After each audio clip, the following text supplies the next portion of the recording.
Selamat pagi anak-anak. Bagaimana kabarnya hari ini? Semoga kita selalu dalam keadaan sehat, dimudahkan dalam menimba ilmu dan selalu dalam lindungan Allah Subhanahu wa taala. Amin. Oke, di pagi hari ini kita sudah memasuki tema 7, indahnya keragaman di negeriku. Ya, silakan anak-anak buka. Di sini ada daftar isinya. Kita akan mempelajari subtema 1, keragaman suku bangsa dan agama di negeriku. Nah, di sini yang pertama, anak-anak bisa melihat sebuah gambar ya dengan berbagai macam pakaiannya ya. Jadi sukunya juga berbeda. Jadi makanya Indonesia itu terkenal dengan Bhinneka Tunggal Ika-nya. Jadi kita pernah mendengar ya kalau Bhinneka Tunggal Ika itu merupakan ciri khas dari Indonesia. Apa yang dimaksud dengan Bhinneka Tunggal Ika? Ya, berbeda-beda tapi tetap satu juga ya. Itu kalimatnya terdapat dalam buku Suta Soma ya, karangan Empu Tantulai, di mana Empu Tantulai itu hidup pada masa kerajaan Majapahit sekitar abad ke-14. Jadi di situ bahwa menekankan pengertian Bhinneka Tunggal Ika itu lebih pada keanekaragaman agama, kepercayaan di kalangan masyarakat Majapahit. Tapi kalau sekarang itu kita mengenalnya dengan perbedaan dari suku, ras, agama dan macam-macam ya. Di sini ya, Garuda Pancasila itu sendiri itu adalah merupakan lambang negara kita. Ya, jadi memang lambang negara kita itu ya Pancasila gitu ya. Nah, di sini kita akan mempelajari suku bangsa di Indonesia. Jadi sejak dulu ya memang bangsa Indonesia itu memang hidup dalam keragaman. Kalimat Bhinneka Tunggal Ika pada lambang negara Garuda Pancasila itu bukan cuma slogan ya, tapi penduduknya memang terdiri atas beragam suku bangsa, agama, bahasa, adat, budaya dan semua hidup dalam berdampingan. Jadi kalau kita lihat ya keragaman suku bangsa dan agama di negeriku itu sangat bermacam-macam. Seperti yang di halaman 2, di sini ada suku Dani dari Papua, kemudian ada suku Tengger, kemudian ada suku Nias. Jadi kita banyak suku ya, suku Asmat dan sebagainya. Nah, kemudian alat transportasi juga zaman dulu ya, itu ada bendi ya. Kemudian ada pedati sapi.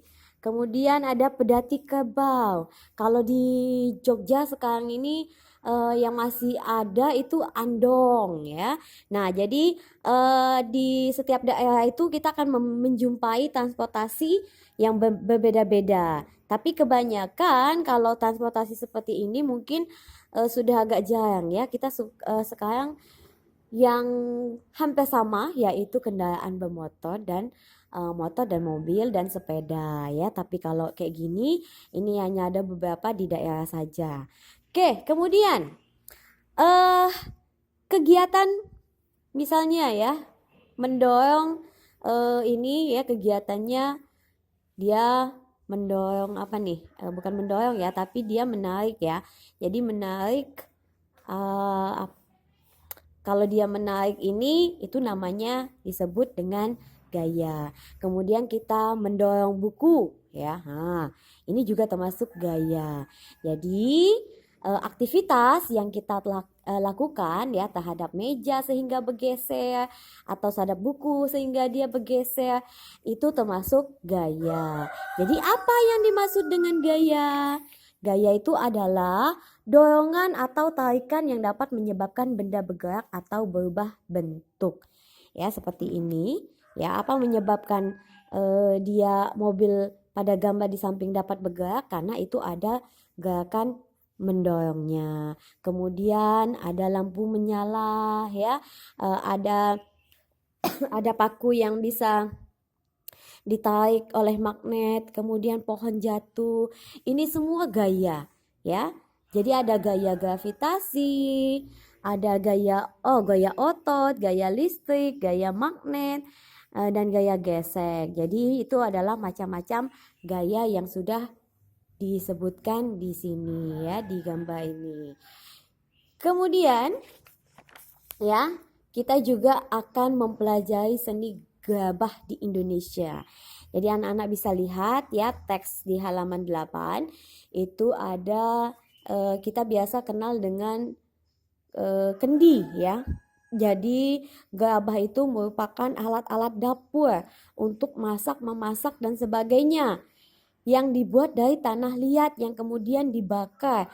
Misalnya seperti kendi, belanga dan macam-macam. Kalau kita sekarang itu disebutnya kendi ya yang mungkin lebih kenalnya. Kalau zaman dulu juga ada belanga ya. Nah, kalau sekarang mungkin kita sudah agak agak agak jarang ya menggunakan kendi atau belanga ini. Tapi dalam perkembangannya seni kerajinan gerabah ini sudah meluas ya. Kita memang pembuatan gerabah ini secara tradisional memang sudah tersebar di wilayah Nusantara ya di Jawa. Kalau Jawa biasanya kenal ya. Kemudian pembuatannya ya pembuatan gerabah ini adalah Kasongan Yogyakarta. Jadi Kasongan itu adalah nama daerah di Kecamatan Kasihan Bantul ya. Kalau di sana memang masih dijumpai seperti pot dari ini ya, pot seperti kendi ya dari tanah liat itu. Nah, itu masih banyak sekali dijual kalau pernah melihat ke Jogja. Nah, di sini anak-anak bisa lihat ya perkembangannya. Itu di setiap daerah mungkin ada yang nyebutnya beda-beda juga ya. Kemudian tergantung fungsinya juga ya. Misalnya seperti di Papua, tradisi pembuatan gerabah itu ditemukan di pesisir utara Papua, tepatnya di Kampung Abar. Jadi Kampung Abar itu salah satu kampung di Danau Sentani, Kabupaten Jayapura. Jadi umumnya itu dilakukan oleh seorang wanita pembuatan gerabah ini ya. Oke, sampai di sini pembelajaran kita. Semoga anak-anak memahami dan selamat belajar. Sampai jumpa.